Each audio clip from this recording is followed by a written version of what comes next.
Самана Хундатанухат. Освоить бурятский язык без бурятско-русского словаря практически невозможно.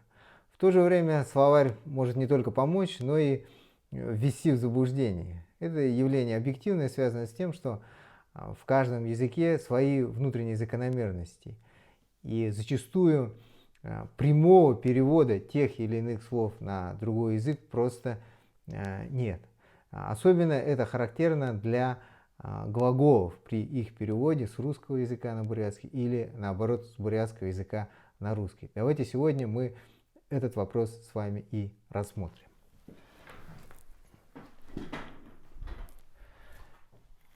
Итак, друзья, для начала имеет смысл понять до конца полностью, в какой же все-таки форме указан глагол русского языка в словаре. Давайте возьмем это на примере глагола «читать».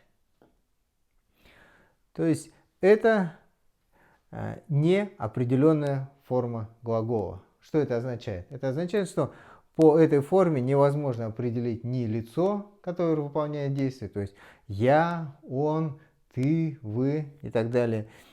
Также невозможно определить время выполнения действия.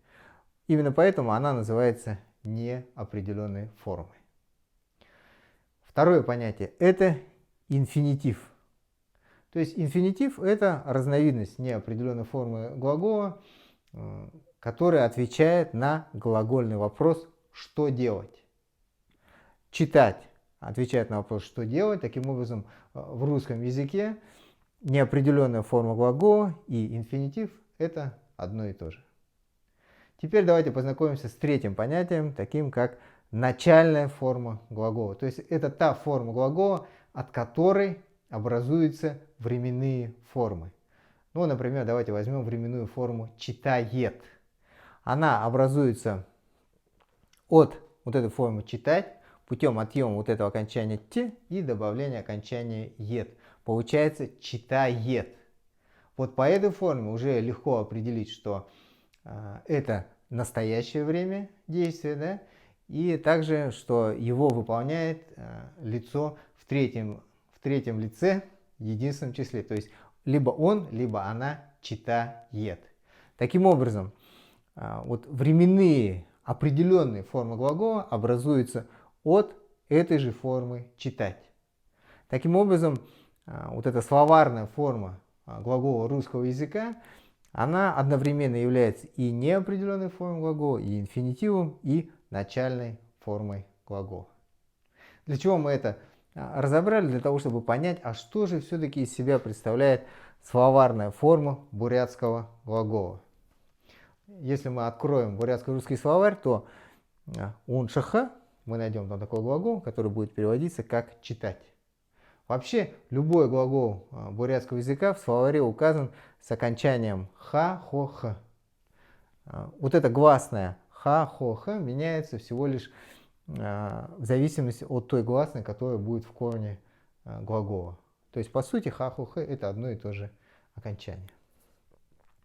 Итак, оншаха это у нас неопределенная форма глагола. По ней также невозможно определить ни время действия, ни лицо, которое его выполняет. Таким образом, по первому пункту у нас идет соответствие. И словарная форма глагола и русского языка, и бурятского, она является неопределенной формой.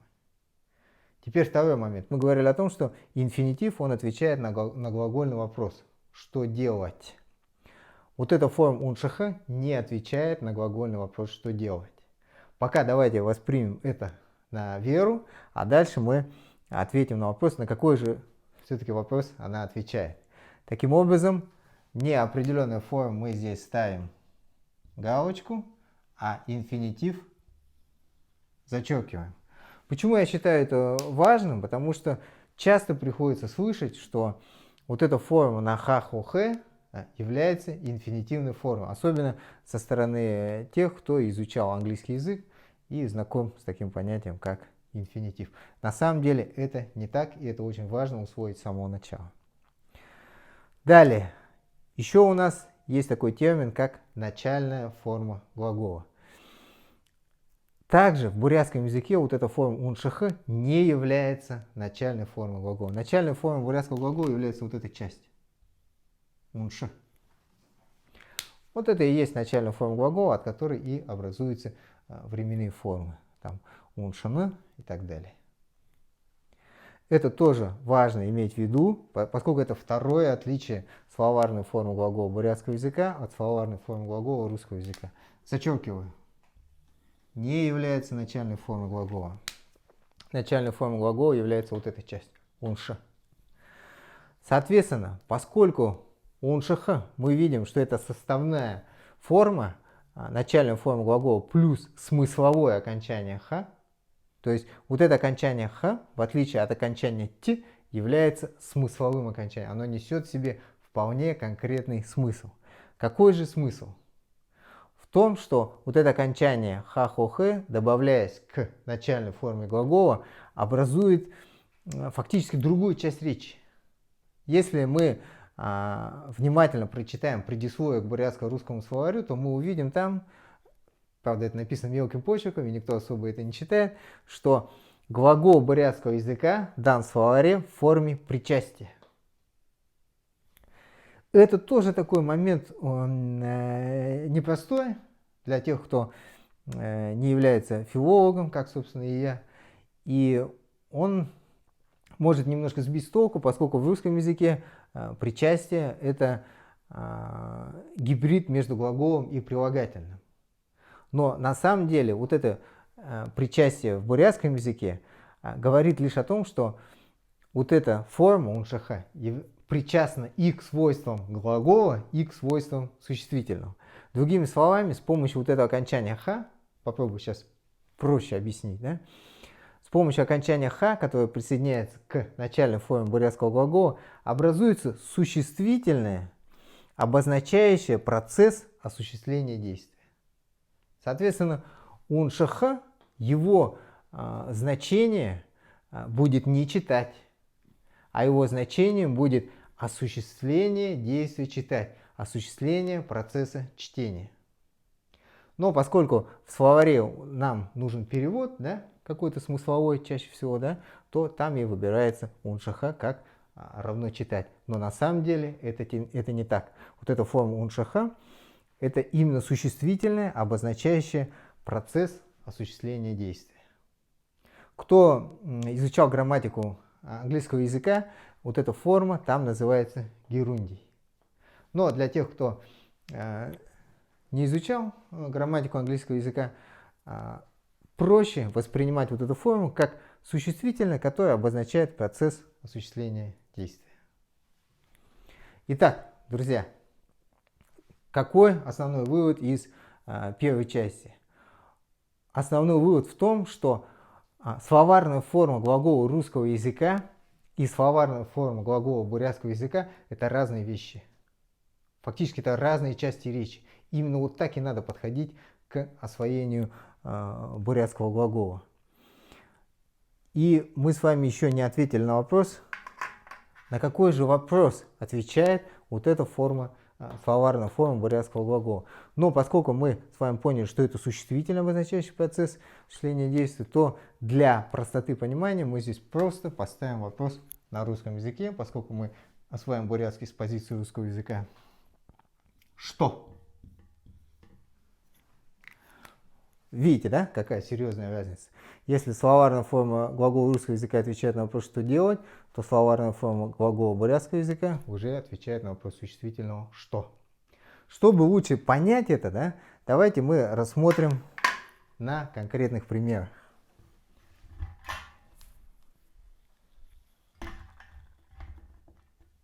Давайте мы посмотрим, как ведет себя вот это существительное, опять же, например, уншх, в предложении.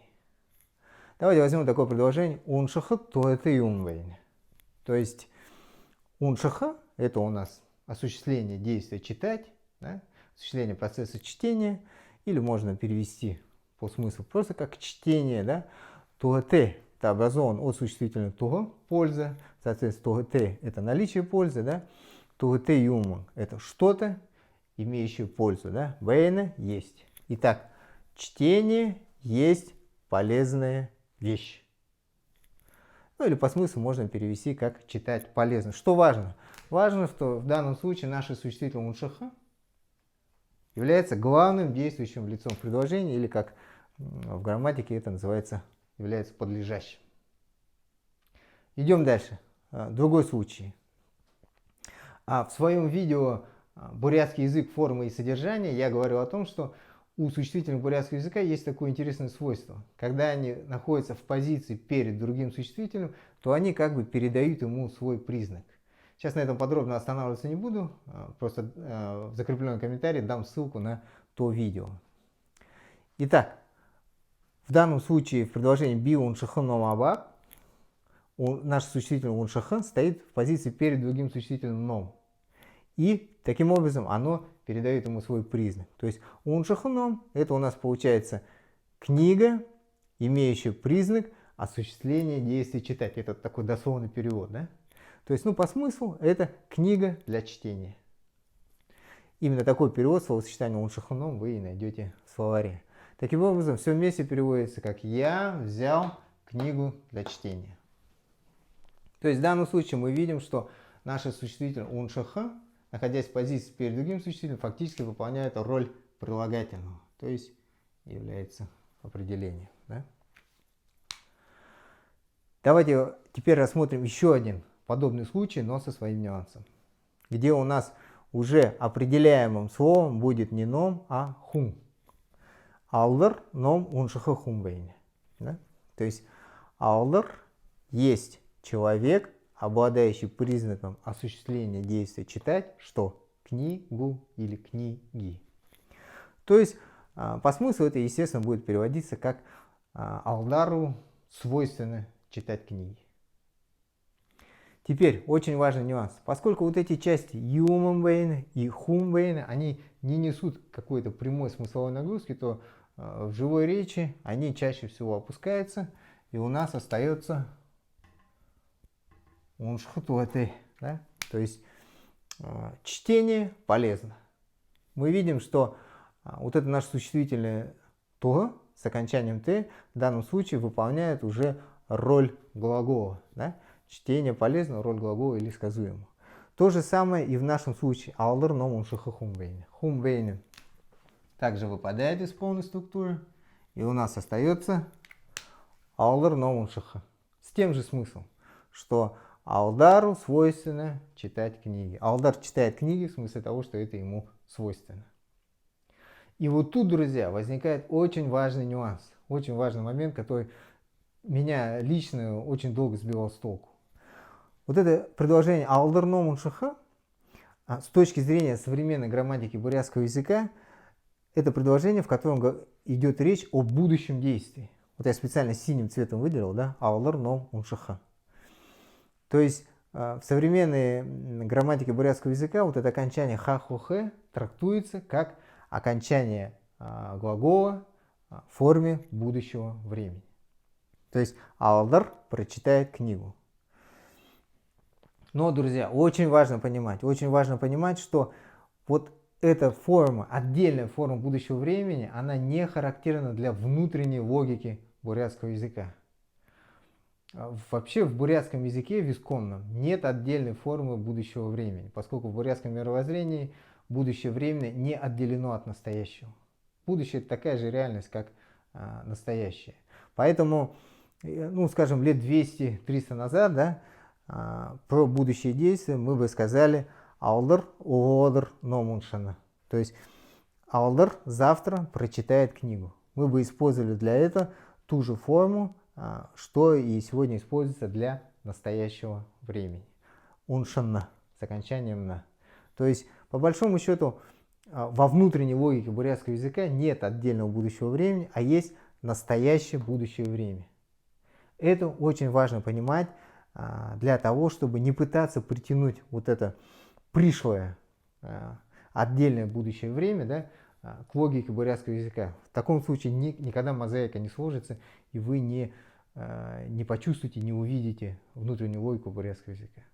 Вообще это характерно отдельное будущее время для бурятского и калмыцкого языков, поскольку мы находимся в среде русского языка. и поневоле какие-то закономерности заимствуем не только в виде отдельных слов, но и какие-то отдельные такие системные вещи. Да? То есть можно это назвать системным заимствованием, отдельное будущее время. То есть это надо иметь в виду, но не пытаться связать с логикой, с общей логикой бурятского языка.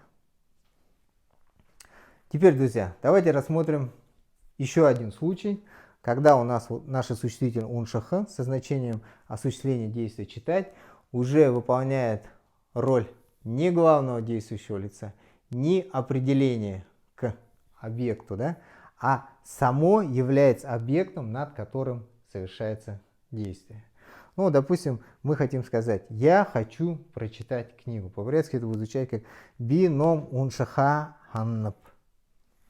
То есть «би ханнап» – это «я хочу», и «я хочу», да, глагол «хочу» требует объекта, над которым это действие «хочу» совершается, то есть «чего я хочу». Да? И «хочу я» чего? Осуществление действия «читать». Это наше, мы здесь используем наш существительный уншаха. Но для существительных бурятского языка характерно то, что когда мы хотим выразить, что объект, который существительно выражает, является своим для главного действующего лица, мы удлиняем гласную в конце существительного. То же самое и с существительным уншаха.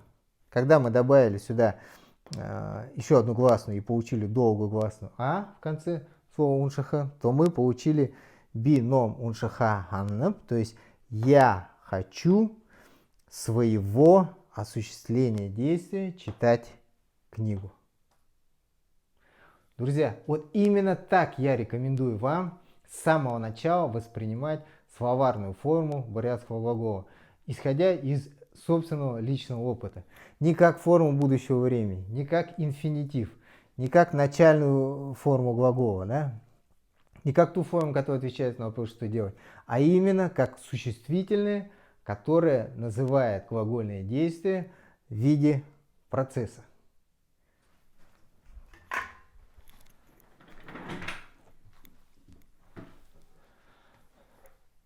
Итак, друзья, вот, исходя из своего опыта, сегодня я поделился тем, как, на мой взгляд, наиболее целесообразно с самого начала воспринимать бурятский глагол.